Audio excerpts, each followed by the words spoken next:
একদা হজরত খাদিজা রাদিয়াল্লাহু তাআলা আনহা ফজরের নামাজের পর আল্লাহর কাছে দোয়া করে কান্না করেছিলেন। এই সময় হজরত ফাতেমা রাদিয়াল্লাহু তাআলা আনহা মা খাদিজার ঘরেই ছিলেন। হজরত ফাতেমা রাদিয়াল্লাহু তাআলা আনহা যখন দেখতে পেলেন মা খাদিজা রাদিয়াল্লাহু তাআলা আনহা কান্না করছিলেন, তখন তিনি কান্না করতে করতে বিশ্বনবীর খোঁজে ঘর থেকে বের হয়ে গেলেন। হজরত ফাতেমা রাদিয়াল্লাহু তাআলা আনহু নবীজির কাছে এসে দেখলেন নবীজি মক্কা শরীফের পাশে জিকিরে মশগুল রয়েছে। তখন ফাতিমা রাদিয়াল্লাহু তাআলা আনহা কেঁদে কেঁদে নবীকে বললেন, আব্বা ও আব্বা, আপনি এখনই বাড়িতে চলুন, আমার আম্মাজান কেন জানি না অঝরে কান্না করছে। বিশ্বনবী হজরত ফাতিমার মুখে এই কথা শোনার পর আর দেরি না করে সাথে সাথেই বাড়ির দিকে রওনা হলেন। নবীজি হজরত খাদিজার ঘরে প্রবেশ করে দেখতে পেলেন হজরত খাদিজা জায়নামাজে বসে অনেক জোরে জোরে কান্না করছে। তখন বিশ্বনবী হজরত খাদিজা রাদিয়াল্লাহু তাআলা আনহাকে জিজ্ঞেস করলেন, ও খাদিজা, তুমি কি খুব পেরেশানের মধ্যে আছো? তখন মা খাদিজা জবাব দিলেন, ইয়া রাসূল, আপনি আমাকে বলেছিলেন জিকিরের মাধ্যমে আমি কবরের মুরাকাবা করতে গিয়ে বুঝতে পারলাম কবরের মতো নির্জন ভয়ঙ্কর জায়গা দুনিয়ার কোথাও নেই। এটা এমন এক জায়গা যেখানে কেউ কারো খবর নিতে পারে না। দুনিয়াতে আমি যদি কোনো অসুস্থতায় পড়ে যাই, তখন আমার আত্মীয় স্বজনরা আমার কাছে এসে জিজ্ঞেস করে আমি কেমন আছি। যারা আমার খোঁজ খবর নেয়, আমার যত্ন করতে পারে। কিন্তু কবর এমন এক জায়গা যেখানে কে কি অবস্থায় আছে দুনিয়ার কারো পক্ষে তার খোঁজ নেওয়া সম্ভব নয়। ওই কবরে যে কত ভয়ঙ্কর আযাব হবে তা কেউ বুঝতে পারবে না। কিন্তু হায় রে, আমি তো ওই কবরের কোনো আমলই করতে পারলাম না, আমি তো আমার আল্লাহর ইবাদত করতে পারলাম না। ইয়া রাসূলুল্লাহ, আপনি বলেন না, আমার আল্লাহ কি আমার ওই কবরে আমার খবর নেবেন? তখন আমার নবী বললেন, খাদিজা, তুমি এমন করে আর কেঁদো না। তোমার কান্না দেখে আমার কলিজার টুকরা মেয়ে ফাতেমাও কান্না করছে। খাদিজা, তুমি তো জানো আমি আমার কলিজার টুকরা মেয়ে ফাতেমার কান্না সহ্য করতে পারি না।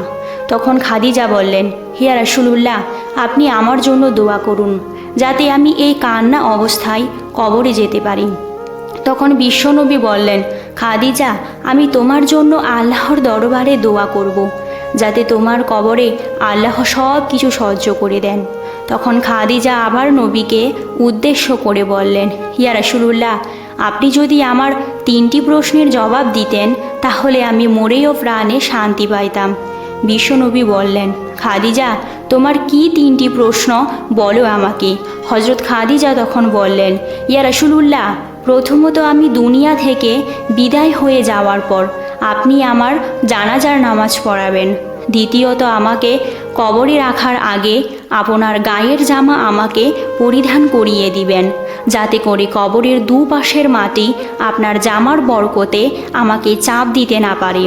দ্বিতীয়ত আমাকে কবরে রাখে, তারপর যখন সবাই চলে যাবে তখন আপনি আমার কবরের পাশে দাঁড়িয়ে থাকবেন, কেননা মুনকার নাকির ভয়ঙ্কর রূপ দেখে হয়তো আমি বেহুশ হয়ে যেতে পারি।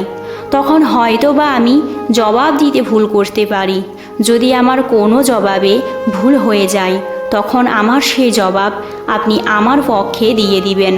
তখন বিশ্বনবী হজরত মোহাম্মদ মোস্তাফা সাল্লাল্লাহু আলাইহি ওয়াসাল্লাম খাদিজাকে লক্ষ্য করে বললেন, হে খাদিজা, আমি কথা দিলাম আমি তোমার সমস্ত কথা রাখব।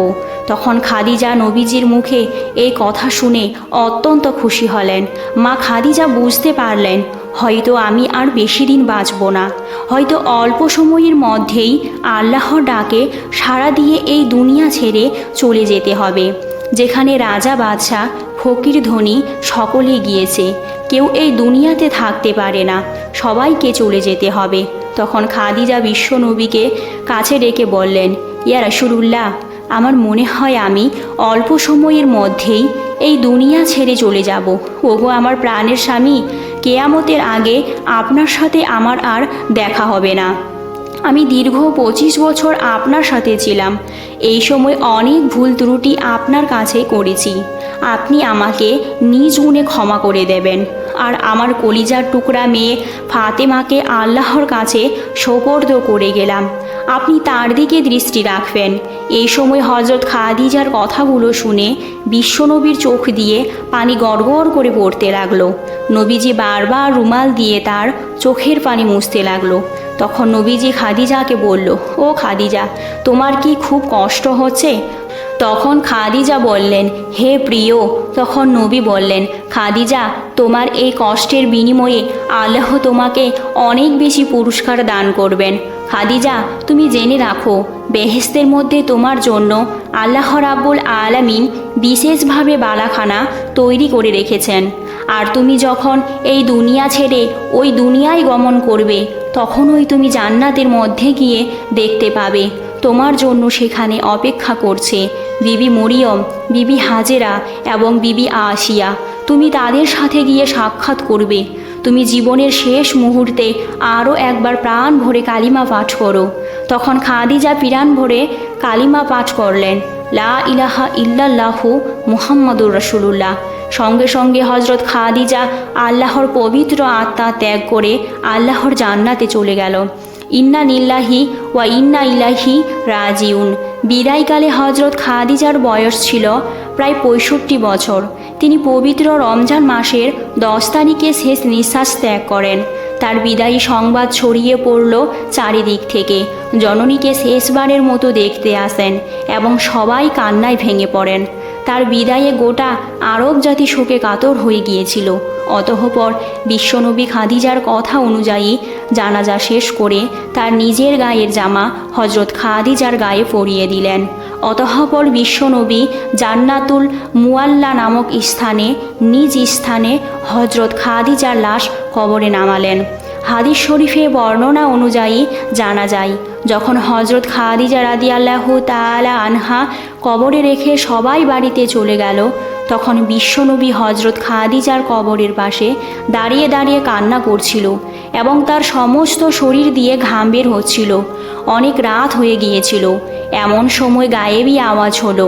আল্লাহ রাব্বুল আলামিন বিশ্বনবীকে বলতে লাগলেন, হে আমার প্রিয় হাবিব, আপনি এত রাত পর্যন্ত এখনও খাদিজার কবরের পাশে দাঁড়িয়ে দাঁড়িয়ে কান্না করছেন কেন?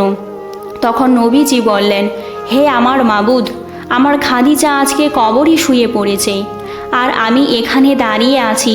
আমার খাদিজার কবরে যখন মুনকার নাকির প্রশ্ন করবে, আর তখন যদি খাদিজা মুনকার নাকির উত্তর দিতে ভুল করে, তখন আমি খাদিজার পক্ষে তার উত্তরগুলো দিয়ে দেব। এই জন্য আমি এখনও এখানে দাঁড়িয়ে আছি, হে রাব্বুল আলামিন। কিন্তু এখনও মুনকার নাকির কোনো খোঁজ পাচ্ছি না।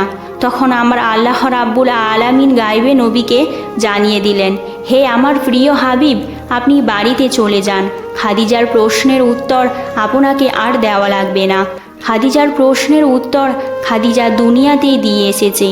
আমার খাদিজা দুনিয়াতে কবরের ভয়ে কান্না করে চোখ ভিজিয়েছে। খাদিজার কবরের আযাব এবং সমস্ত কিছুকে বিশ্বাস বুকে ধারণ করে কবরের জন্য, কবরের ভয়ে সে নিয়মিত কান্না করত। আমার খাদিজা দুনিয়ার সমস্ত কাজকর্ম ফেলে আল্লাহর রাব্বুল আলামিনের ইবাদতে মশগুল থাকত। হে আমার বন্ধু হাবিব, আমার যে বান্দা বান্দিরা দুনিয়াতে আমার কবরকে বিশ্বাস করে, কবরের আযাবকে বিশ্বাস করে 2 ফোঁটা চোখের পানি ফেলে আসবে, তার জন্য আমি কবরের আযাব মাফ করে দেব। ও আমার প্রিয় হাবিব, আপনি আর বিচলিত হবেন না, আপনি বাড়ি ফিরে যান। খাদিজার প্রশ্নের জবাব আমি কবরের মধ্যে চিরতরে মাফ করে দিলাম। সুবহানাল্লাহ। প্রিয় বন্ধুরা, এই ছিল হজরত খাদিজার ইন্তেকালের ঘটনা।